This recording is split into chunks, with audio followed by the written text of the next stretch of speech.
I think sometimes some people have an issue and not feeling comfortable in saying they're a single issue voter. I actually am very comfortable admitting that I'm a single issue voter. So I look for one issue that I like and can rally around, because at the end of the day, a candidate will promise you 20, 50, 11 type things, right? And realistically, they may only be able to get to do 5.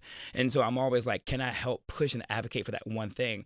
So I'm loving Mayor Pete's Frederick Douglass plan. And I want to be clear, I haven't picked a candidate. I'm not rocking for the candidate right now, but I love different things about different candidates. His Frederick Douglass plan, what speaks out to me the most is when it comes to government contracting. I think that is something that allows individuals to get in the middle class and upper middle class, both whites and blacks. But in particular, the challenge when it comes to African Americans is when it comes to the 8A program, when it comes to actually fighting to get the government contracts, which is also a challenge. But then also the government contracts want you to scale. The difficulties with scaling a government contract and or fulfilling the requirement of the government contract is you need capital.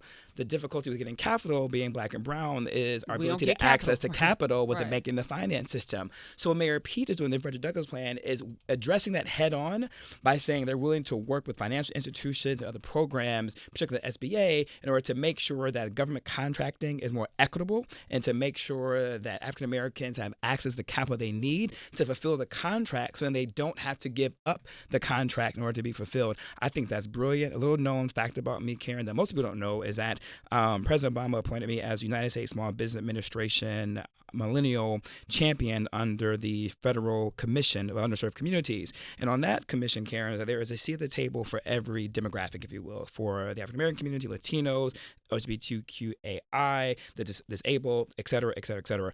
But what they recognized was that the millennials are going to be the new backbone of our economy. And so I was appointed to that seat to really help government, financial institutions, and academic institutions prepare the new backbone of our economy, which is the millennial workforce. But again, that goes to access to capital. So this is something that really speaks to me. This is why I gravitated towards that plan. This is your jam. This is my jam. And I honestly, Karen, I haven't seen a plan so nuanced when it comes to African-American entrepreneurship. When you get down to government contracting, that is like a little secret society. Even black folk, when they talk about it, they won't tell you how they got the contract. They won't tell you how to get into the 8A program. The last it's a time very we saw secretive this thing. On a large scale was when Maynard Jackson became mayor of Atlanta. Yep. But it's important because Atlanta right now is as chocolatey and wealthy as it is because of the plans that were enacted by this mayor. And D.C., when D.C. was D.C., Chocolate City, Marion Barry, that's why he had a lot of flaws. He had a lot of things. But what he did was he made sure blacks were able to get government contracts. And I hate to say this, but in Newark, Sharp James. Among all of that corruption was a lot of single issue. Yes. Upward mobility when it comes to economics, man. That's how the others do it.